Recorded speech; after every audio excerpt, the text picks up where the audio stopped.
First எல்லாம் நடிகர்களுக்கு promotion பண்ணாங்க, இன்ஃபுளுசர்ஸ் ப்ரொமோஷன் பண்ணாங்க. ஒரு குட்டி ப்ராடக்ட்னா கூட அதுக்கு ப்ரொமோஷன் பண்றது ரொம்ப முக்கியமான விஷயம். ஆனா அந்த ப்ரொமோஷன் அப்படிங்கிறது வெறும் நடிகர்களுக்கும் இன்ஃபுளுசர்ஸ்க்கும் மட்டுமா கேட்டீங்கன்னா கிடையாது. இப்ப அரசியல்வாதிகளும் அந்த கண்டென்ட்டுக்குள்ள வந்துட்டாங்க. இது வரைக்கும் அட்வர்டைஸ்மெண்ட் கொடுத்துட்டு இருந்தவங்க, நோட்டீஸ் கொடுத்துட்டு இருந்தவங்க, டிவி சேனல்ல அந்த எல் பேனர்ல தெரிஞ்சிட்டு இருந்தவங்க, இன்னைக்கு சோசியல் மீடியாவோட இன்ஃபுளுன்ஸை புரிஞ்சு, அதுவும் முக்கியமான காரணம் தாவேகா தான். ஏன்னா இதற்கு முன்னாடி இருந்த அந்த தேர்தல் காலத்துல கூட சோசியல் மீடியா நல்லா தான் போயிட்டு இருந்துச்சு. நிறைய பேர் அந்த ஓட்டு போட்டு அந்த போட்டோ போடுறது எல்லாம் இருந்துட்டு தான் இருந்துச்சு. ஆனா அப்ப எந்த கட்சியும் யாருக்குமே தனியா காசு கொடுத்து ப்ரொமோஷன் பண்ணல. ஆனா ஒன்ஸ் தாவேகா உள்ள இறங்கின உடனே பாத்தீங்கன்னா எல்லா கட்சிக்கும் சோசியல் மீடியா அந்த பெர்ஃபார்மன்ஸ் எப்படி முக்கியம் அப்படிங்கிறது தெரியுது. எப்படி எல்லாம் ப்ரொமோஷன் பண்ணணும், ஏதாவது ஒரு வேஸ் இருக்குமா அப்படிங்கிறது பயங்கரமா யோசிக்கிறாங்க. இப்ப என்னென்ன கட்சி என்னென்ன மாதிரி ப்ரொமோஷனை கையில எடுக்கிறாங்க, அது நம்ம கண்ணுக்கு இவ்வளவு நாள் தெரியாம இருந்திருக்கா அப்படிங்கறத நீங்க பார்க்க போறீங்க. சோ வாங்க வீடியோக்குள்ள போகலாம். சோ ஃபர்ஸ்ட் நம்ம யாரு பார்க்க போறோம்னா தாவேகா தான். ஏன்னா அப்சல்யூட்லி அவங்கள வச்சுதான் நம்ம எக்ஸாம்பிளா இந்த வீடியோவே நம்ம எடுக்க ஸ்டார்ட் பண்றோம். சோ தாவேகா பொறுத்த வரைக்கும் அவரோட தலைவர் உங்களுக்கு நல்லாவே தெரியும், விஜய் அவர்கள். இவர் நடிகரா இருக்கும் போதே, அதாவது கரியரின் உச்சம் அப்படின்னு சொல்லுவாங்க பாத்தீங்களா, இவருக்கு பல எடிட்ஸ் அவங்க ஃபேன்ஸா இருக்கணும் சரி, இவருக்குன்னு ஒரு தனியா பிஆர் டீமும் இருக்கு, அதுவும் எனக்கு நல்லா தெரியும். So again and again reels வந்துட்டே இருந்துச்சு. இவர் அரசியல் வரப்போறதுக்கு முன்னாடி கூட இவர் அரசியல் வரப்போறாரு அப்படிங்கிற மாதிரி அந்த சோசியல் மீடியா லைட்டா பூம் ஆக ஆரம்பிச்சது. அதன் பிறகு ஒன்ஸ் நான் உள்ள வந்துட்டேன்டா அப்படின்னு சொன்னப்ப அதை வேற மாதிரி எடிட் கொடுத்தாங்க. அதுக்கப்புறம் இவருடைய பாடல்லாம் ரிலீஸ் ஆகும் போது என்ன பண்றாங்கன்னா, மெயினா அந்த எங்கெங்க லைன் எல்லாம் திமுக தாக்கி பேசுறாங்களோ அதை தானாவே ட்ரெண்டாக வைக்கிறாங்க.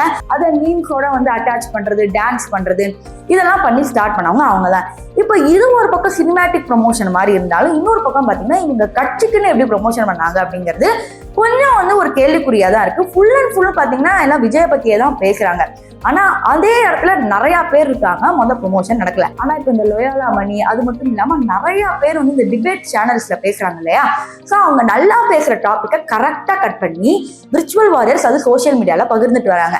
ஏன்னா அப்பெல்லாம் பட்டிமன்றம் டிபேட் எல்லாம் பாக்குறதுக்கு ஒரு கூட்டமே இருந்துச்சு. நம்மளே சின்ன வயசுல உட்காந்து பாத்துட்டு இருப்போம். இப்ப யாருக்குமே அந்த டைம் கிடைக்கிறது இல்ல. சண்டே நாவே எந்திரிச்சு தூங்கணும், இது பண்ணணும், அதை பண்ணணும் அப்படிங்கிற ஒரு மைண்ட்ல ஓடிட்டே இருக்கும். சோ இவங்க என்ன பண்றாங்கன்னா, இப்படி பார்க்க முடியாதவங்களுக்கு காப்பிரைட் வந்தாலும் பரவாயில்லன்னு சொல்லி அந்த எக்ஸாக்டான கிளிப்பை கட் பண்ணி விட்டு போடுவாங்க.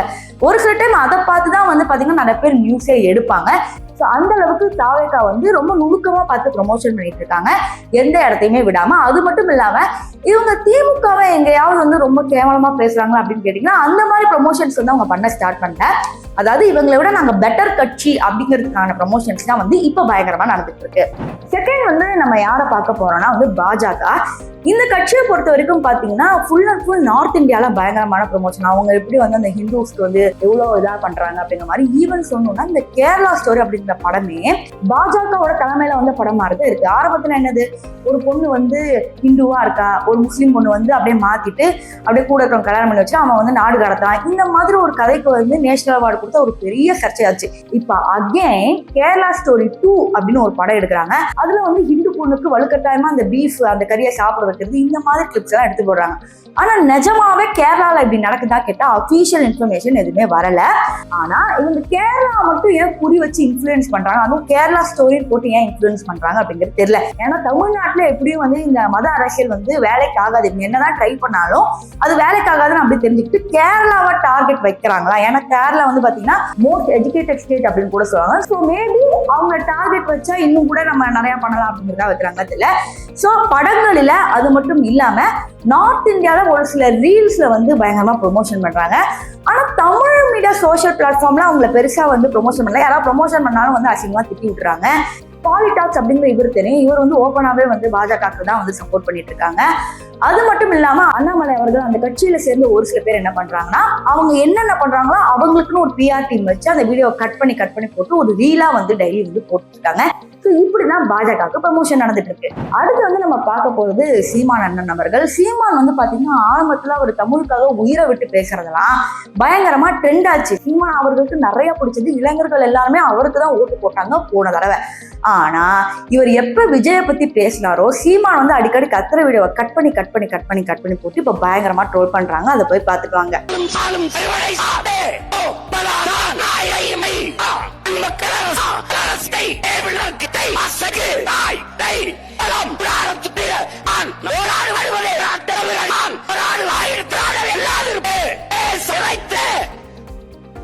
தலகுனி மிஞ்சி வச்சு. ஸோ இப்படி இருந்த சீமானுக்கு இப்படி ஆகுதா அப்படின்னு கேட்டீங்கன்னா, இவருக்கு நெகட்டிவ் ப்ரொமோஷன் தான் அதிகமா போயிட்டு இருக்கு. அதற்கும் காரணம் விஜயோட ஃபேன்ஸ் அப்படின்னு கூட சொல்லலாம். ஸோ விஜய் அவர்களை திட்டாவே பாத்தீங்கன்னா போட்டு பொழந்துருவாங்க இல்லையா? அதனால சீமான் எதெல்லாம் பேசுறாரோ, அவர் என்னெல்லாம் தப்பா பேசுறாரோ அது எடுத்து எடிட் பண்ணி போட்டு பண்றாங்க. ஆனா சீமான் அவர்களுக்கு அந்த அளவுக்கு ஒரு தொண்டர் பலம் இருந்தாலும் சோசியல் மீடியா பிளாட்ஃபார்ம்ல பெர்ஃபார்மன்ஸ் கொடுத்து அந்த அப்படியே ப்ரொமோட் பண்ற அளவுக்கு அவருக்கு இல்ல.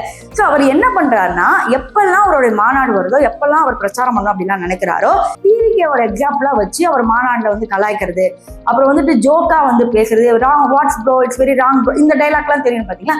இந்த நியூ ட்ரெண்டா எடுத்து விடுறது சீமான் அவர்கள் தான். ஸோ அதுவே அவங்க கட்சிக்கு ஒரு ப்ரொமோஷனா போய் முடியுது. ஆனா இது தேர்தல் காலத்துல ஓட்டுகளா மாறுமா அப்படின்னு கேட்டீங்கன்னா அது ஒரு சந்தேகம் தான். ஆனா சாட்டை துரைமுருகன் சீமானுக்காக டெய்லி வீடியோ போடுவார் அப்படின்னு பாத்தீங்கன்னா, தாவேக்காவை பத்தி திட்டி போட்டு அது தாவேக்காக்கு தான் ப்ரொமோஷனா மாறுதே தவிர நம்ம என்ன பண்ண வந்தோம் அப்படிங்கிறது மறந்து சாட்டை துரைமுருகன் போட்டு இருந்தாரு. அவர் ஆரம்பத்துல சேனல் ஆரம்பிச்சதே சீமானை ப்ரொமோட் பண்ணணும், எதிர்கட்சியை கேள்வி கேட்கணும், இவங்க என்னடா பண்றாங்க அப்படின்னு கேட்டாதான் நம்ம ட்ரெண்ட் ஆகும் அப்படின்னு சொல்லி ஆரம்பிச்ச சேனல் இன்னைக்கு காசு வாங்கிட்டு கூவுறாங்களா இல்ல என்ன ஆச்சுன்னு தெரியல, அப்படியே டோட்டலாவே மாறி போயிடுச்சுங்க. அடுத்து நம்ம பார்க்க போறது ஏடிஎம்கே. இவங்களை பொறுத்த வரைக்கும் எங்கேயுமே ப்ரொமோஷன்ஸ் பெருசா பார்க்க முடியாது. ஏன்னா ஏடிஎம்கே கிட்ட எனக்கு பெருசா வந்ததே கிடையாது. பட் ஸ்டில் ஒரு சில பேருக்கு காசு கொடுத்து ஒரு சில மீம்ஸ் ட்ரெண்ட் பண்ணி விடுறாங்க. எப்படின்னா, விஜய் அவர்களை அசிங்கப்படுத்துற மாதிரி ஒரு சில மீம்ஸ் வரும். ஆனா விஜய் ஃபேன்ஸ் அதை அப்படியே அடக்கிடுவாங்க. ஆனா அதை புரிஞ்சுக்கிட்ட இவங்க வேற மாதிரி பண்ண ஆரம்பிச்சாங்க. அதாவது திமுக என்னெல்லாம் தப்பு பண்றாங்களோ அது ஒரு வீடியோ மாதிரி சப்மிட் பண்ணி அதை ரீல்ஸா போட்டு 60 செகண்ட் ஃபேஸ்புக், வாட்ஸ்அப் எங்கெல்லாம் ட்ரெண்ட் பண்ண முடியுமோ அவங்களால முடிஞ்சதை பண்ணிட்டு இருக்காங்க. இப்ப ரீசெண்டா திமுகவை பத்தி ஒண்ணு போட்டிருக்காங்க, அதை போய் பாத்துக்காங்க. தமிழ் மக்களின் அன்பான கவனத்திற்கு ஒரு முக்கிய அறிவிப்பு.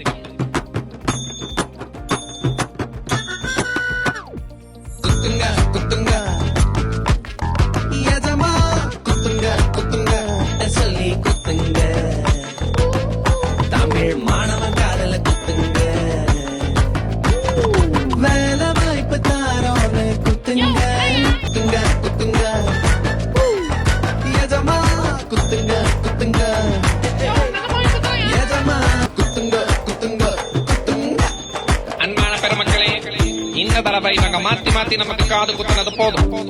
வர தேர்தல்ல நம்ம போட்ட ரெட்டை இலைக்கு குத்துவோம். இந்த மாதிரி விஷயங்கள் தேர்தல் காலத்துல ரொம்ப முக்கியம். இது யூடியூப்ல பெருசா நீங்க பார்க்க முடியாது. ஆனா இன்ஸ்டாகிராம்ல இது ஒரு ஆடாவே வந்துட்டு இருக்கு. ரீசன் என்ன கேட்டீங்கன்னா, அகைன் அண்ட் அகைன் ப்ரொமோஷன் அப்படிங்கிறது எல்லா கட்சிக்கும் ரொம்ப முக்கியமாவே பார்க்கப்படுது.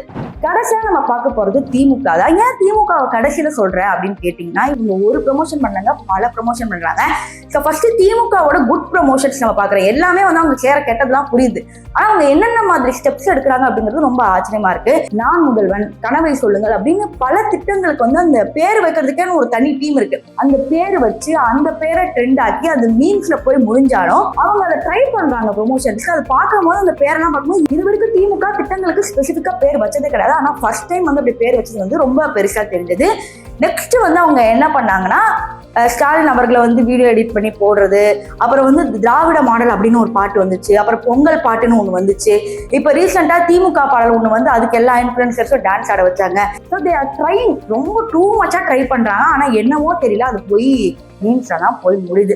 இப்ப இதுவும் வேலைக்காகல அப்படின்னு முடிஞ்சு இப்ப என்ன தெரியுமா பண்றாங்க, ஸ்பெசிஃபிக்கா நம்ம யூடியூப்ல வீடியோ பார்க்கும்போது என்ன ஆகும்னா, ஏதாவது ஸ்கிப் பண்ணாம ஒரு ஆடை நம்ம பார்த்தே ஆகணும் கடைசி வரைக்கும்.